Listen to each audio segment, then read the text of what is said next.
اعوذ باللہ من الشیطان الرجیم بسم اللہ الرحمن الرحیم۔ السلام علیکم پیارے بچوں، آج ہم 10ویں جماعت مضمون اردو سے ہمارا موضوع ہے افسانہ۔ سب سے پہلے ہم جاننے کی کوشش کریں گے کہ افسانہ کیا ہے۔ بقول لاہ احمد اکبر آبادی، افسانہ کسی ایک واقعے، جذبے یا احساس کی تاریخ بیان کر دینا مختصر افسانہ کہلاتا ہے۔ افسانہ جو ہے اس کی عمر ابھی چھوٹی ہے، کیونکہ اس کا آغاز 20ویں صدی میں ہوا۔ صنعتی ترقی نے جب انسان کے لمحات میں کمی لائی تو مختصر افسانہ مارج وجود میں آیا۔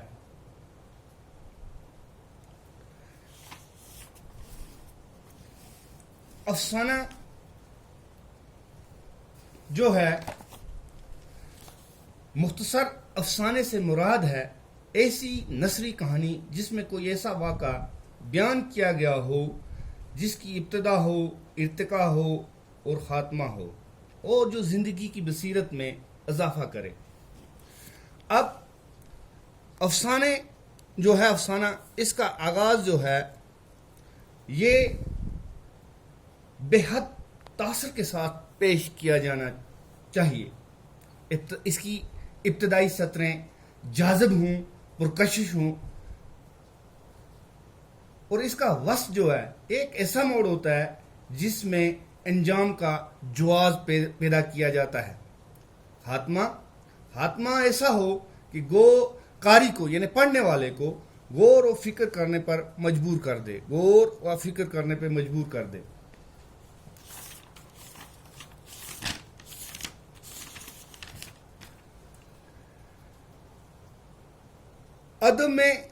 ادب جو ہے یہ زمانے کے ساتھ ساتھ یہ بھی بدلتا رہتا ہے۔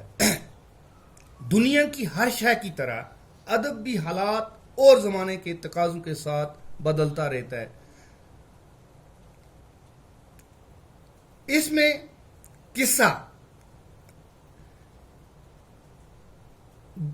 بیان اس طرح کیا گیا ہو تاکہ قاری جو ہے، یعنی پڑھنے والا جو ہے، اس کی نظریں اس پر جمی رہیں کہ ہر لمحہ وہ یہ جاننے کی کوشش کرے، یہ جاننے کے لیے بےتاب رہے کہ آگے کیا ہونے والا ہے۔ اس میں موضوع کے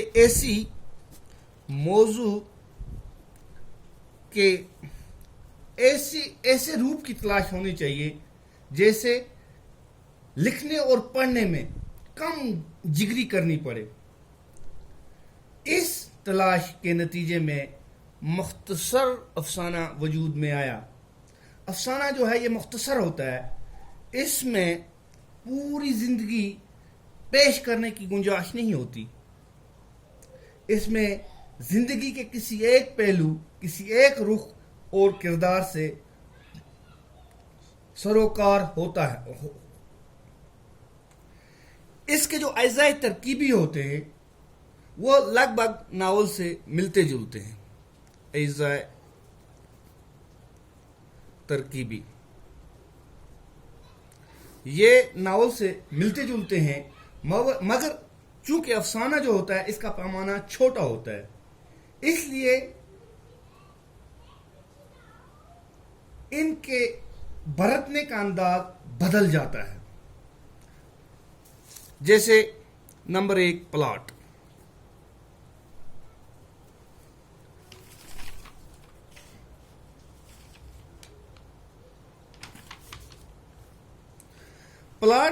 پلاٹ کہتے ہیں واقعات کی منطقی ترتیب کا منظم ہونا۔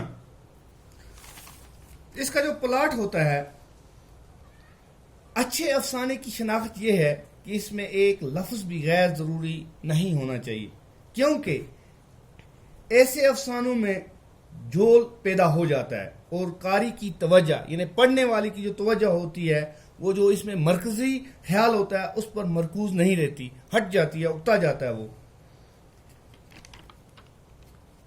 اور اس میں انتشار بیانی سے پرہیز کرنی چاہیے۔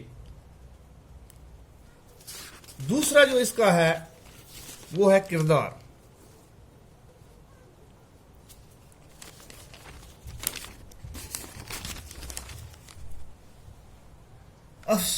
اصل میں افسانہ جو ہوتا ہے، ایک کامیاب افسانہ نگار جو ہوتا ہے وہ زندگی کے کسی حقیقی پہلو پر افسانہ لکھتا ہے.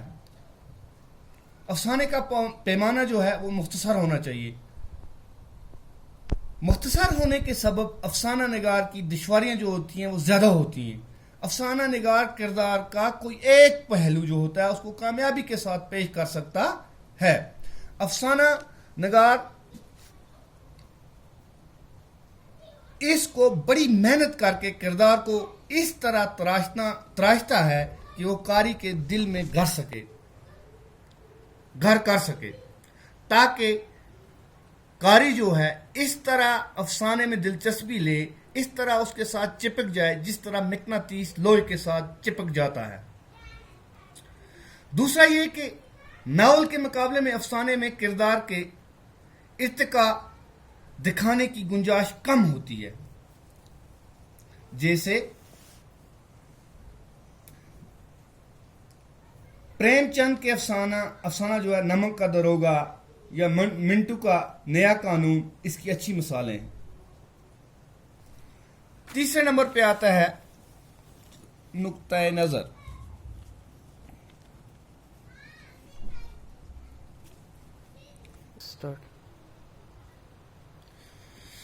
اب تیسرا جو ہے ہمارا نقطۂ نظر، اس میں ایک اچھا افسانہ نگار جو ہوتا ہے وہ اپنا نقطۂ نظر کسی پر تھوپنے کی کوشش نہیں کرتا. یہ کھل کر کچھ نہ کہتا بلکہ اپنی تخلیق اس طرح پیش کرتا ہے کہ اس کی بات سے قاری کے دل میں خود بخود اس کی کشش پیدا ہو اور قاری خود بخود غور کرنے پہ مجبور ہو جائے. مثلا منٹو نے افسانے اس طرح پیش کیے جس میں کہ قاری کو فرقہ پرستی سے نفرت ہو جاتی ہے. نمک کا دروگا پڑھنے سے قاری کے دل میں دیانتداری اور اصول پرستی پیدا ہو جاتی ہے. اور ہمارا چوتھا پوائنٹ جو ہے وہ ہے ماحول اور فضا. ماحول اور فضا، اچھی فضا جو ہے یہ افسانہ نگاری میں بڑی اہمیت رکھتی ہے. اس سے کہانی کی تاثیر جو ہوتی ہے اس میں اضافہ ہوتا ہے. اچھی فضا سے مراد ماحول کی ایسی تصویر کھینچنی ہے کہ قاری کے دل پر اس کی کیفیت طاری ہو جائے. مثلا اگر کوئی افسانہ نگار اپنا افسانہ جو ہے وہ غریبی پہ لکھتا ہے تو اس میں اس کو لازمی ہے کہ غربت اور غریبوں کے رہن سہن کی ایسی تصویر کھینچی جائے کہ قاری کو یعنی پڑھنے والے کو غریبوں سے ہمدردی ہو جائے.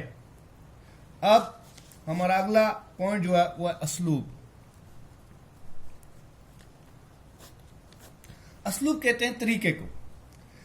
یہ جو مختصر افسانہ ہوتا ہے اس کے فن میں غیر ضروری یعنی بے معروف لفظ کی گنجائش نہیں ہوتی ہے. اس کا مطلب یہ ہوا کہ غیر ضروری نقطہ یا جملہ افسانے میں نہ لکھا جائے. افسانے کا اسلوب موضوع کے مطابق ہونا چاہیے اور افسانے کی زبان سادہ اور دلکش ہونی چاہیے. اس کا عنوان جو ہے وہ مختصر اور سادہ ہونا چاہیے.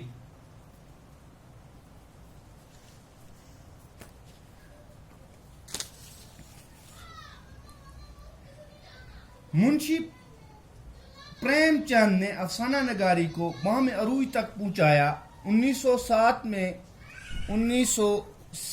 میں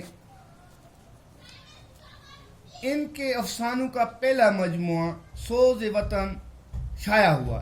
اس طرح افسانہ ترقی پسند دور سے گزرتے ہوئے جدید دور میں قدم رکھا.